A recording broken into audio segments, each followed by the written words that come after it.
உங்களை மேன்மையாய் வைக்க முடியும்.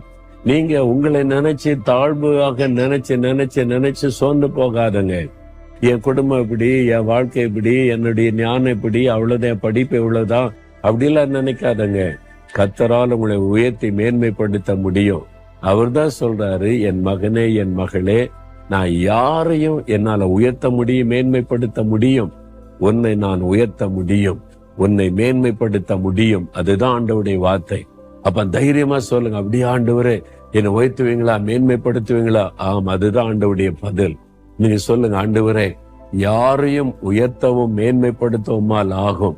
நான் அதை விசுவாசிக்கிறேன். ஒரு தாவீதை உயர்த்தியனவர், எஸ்தரை உயர்த்தி மேன்மைப்படுத்தியனவர், ஒரு யோசேப்பை உயர்த்தினவர், என்னையும் உயர்த்துவீர். நான் விசுவாசிக்கிறேன். இந்த உயர்வை, மேன்மையை எனக்கு தரப்போகிறதற்காய் ஸ்தோத்திரம், ஸ்தோத்திரம். இயேசு கிறிஸ்துவின் நாமத்தில் ஜெபிக்கிறேன் பிதா.